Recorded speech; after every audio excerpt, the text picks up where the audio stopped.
தொழப்பார் கண்டீர்களோ, நான் எப்படி தொழுதனோ அதே மாதிரி நீங்கள் தொழுங்க என்று சொன்ன அந்த அந்த வசனத்தை தான், அந்த தகவலை தான் ஒட்டுமொத்த சமூகத்திற்கும் சொல்லி நபி ஸல்லல்லாஹு அலைஹி வஸல்லம் அவர்கள் எவ்வாறு தக்பீர் கட்டினார்களோ, எவ்வாறு ருக்கு செய்தார்களோ, சுஜூத் செய்தார்களோ, கியாம நிலையிலே நின்றார்களோ, அப்படி ஒவ்வொரு செயல்களையும் அல்லாஹ்வுடைய தூதர் காட்டி தந்த பிரகாரம் தான் செய்ய வேண்டும் என்று நாம் அடித்து சொன்னோம். அதிலே உறுதியாக இருக்கிறோம். ஆனால் ஒன்றிலே தெளிவில்லாமல் நாம் இருக்கிறோம். எனவே நபி ஸல்லல்லாஹு அலைஹி வஸல்லம் அவர்கள் ஒவ்வொரு செயல்களையும் நாம் செய்த மாதிரி தான் செய்ய வேண்டும் என்று சொன்னார்கள். அதிலே உறுதியாக இருக்கக்கூடிய நாம் தொழுகையை தொழுகையாக ஆர்வத்தோடு ஈடுபாட்டோடு அதிலே ஒரு உள்ளத்தோடு இருக்கிறோமா என்பதையும் யோசித்து பார்க்க வேண்டும். அல்லாஹ் சொல்றான் குர்ஆன்ல,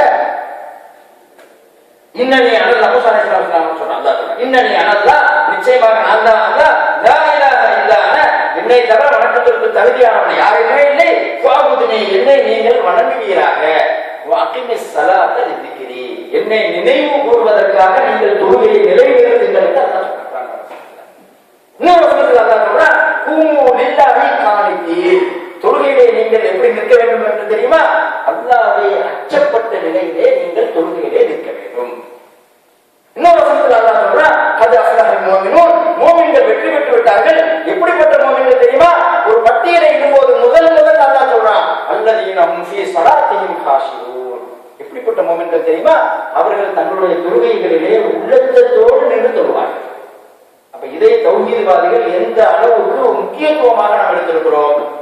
செயல்களை செய்வதிலே காட்டக்கூடிய ஆர்வம், அவைகளை நபி ஸல்லல்லாஹு அலைஹி வஸல்லம் அவர்கள் காட்டி தந்த பிரகாரம் தான் செய்து ஆக வேண்டும் என்று சமூகம் பிளவுபட்டாலும் பரவாயில்லை என்று வாதாடக்கூடிய போராடக்கூடிய நாம் தொழுகையை நபி ஸல்லல்லாஹு அலைஹி வஸல்லம் அவர்கள் அல்லாஹ் குர்ஆனிலே சொன்ன அந்த உள்ளத்தோடு ஈடுபாட்டோடு அல்லாஹ்வை அஞ்சியவர்களாக நிற்க வேண்டும் என்று செயல்படுத்தி காட்டினார்கள் அல்லவா?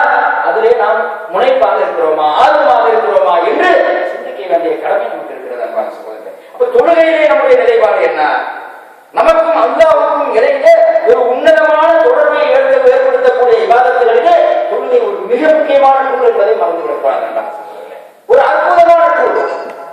நம்முடைய தேவைகள் இந்த உலகத்திற்கும் சரி, நம்முடைய மரணத்திற்கு பின்னுள்ள நம்முடைய தேவைகளுக்கும் சரி, அல்லாஹ்விடத்திலே நாம் பெற்றுக் கொள்ள வேண்டும் என்று சொன்னால் தொழுகையிலே, சுஜூதிலே நாம் கேட்கக்கூடிய பிரார்த்தனைகள் நமக்கும் ரப்பல் ஆலமீனுக்கும் இடையிலே எந்த விதமான அதாவது தடையும் இல்லை. இந்த அளவுக்கு ரப்பல் ஆலமீன் நெருக்கமாக இருக்கிறார். அப்ப நம்முடைய தேவைகளை எல்லாம் நாம் கேட்டுக்கொள்ளலாம். அப்படிப்பட்ட ஒரு உன்னதமான டூல் தொழுகை. அப்ப நம்முடைய தொழுகைகள் எந்த தரஜா, எந்த குவாலிட்டி, எந்த லெவலில் இருக்குது என்பதை யோசிக்க வேண்டிய கடமை அன்பான சகோதரர்களே நம்மிடத்தில் இருக்க வேண்டும். நன்றாக ஒன்றை விளங்க வேண்டும். தொழுகை எப்படி இருந்தது என்று சொன்னால், அந்த மோமின், தொழக்கூடிய மோமின் ஒரு உன்னதமான மோமினாக இருப்பான்.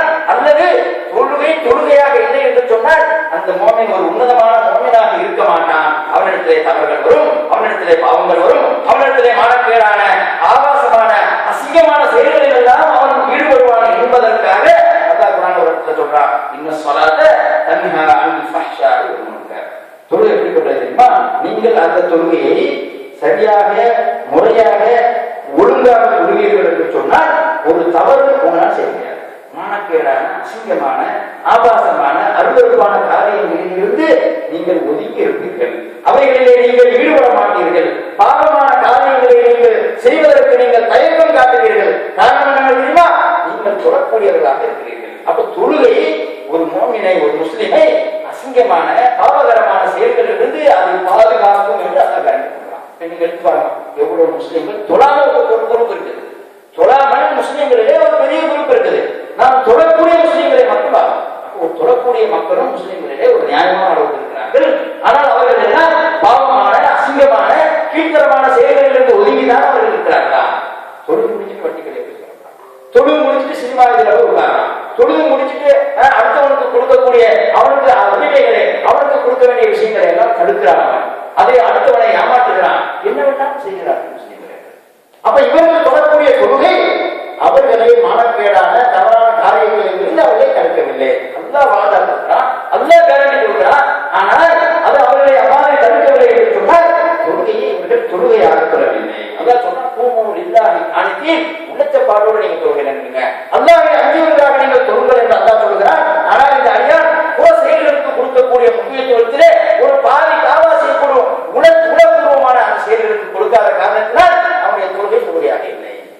அப்ப நம்முடைய தொழுகை எப்படி இருக்கிறது என்பதை சுய பரிசோதனை செய்ய வேண்டிய கடமை நமக்கு இருக்கிறது. அது மட்டும் இல்லாமல் அன்பான சகோதரர்களே, கலாமுல்லா குர்ஆன் அற்புதமான உன்னதமான வேதம் என்பதை நாம் அறிவித்துள்ளோம். அடிச்சு சொல்லுவோம், அந்த குர்ஆன் ஒரு அற்புதம், அல்லாஹ்வால் கொடுக்கப்பட்ட அற்புதங்களிலே மிக தலையாய அற்புதம் நபி ஸல்லல்லாஹு அலைஹி வஸல்லம் அவர்களுக்கு இந்த குர்ஆன். இந்த குர்ஆனை ஆய்வு செய்யக்கூடிய, குர்ஆனை நிராகரிக்கக்கூடிய, அல்லாஹ்வையும் அல்லாஹ்வுடைய தூதரை நிராகரிக்கக்கூடிய காபிர்கள் அவர்கள் உண்மையை பார்த்து இருக்கிறாங்க. கரெக்டா இல்லையா?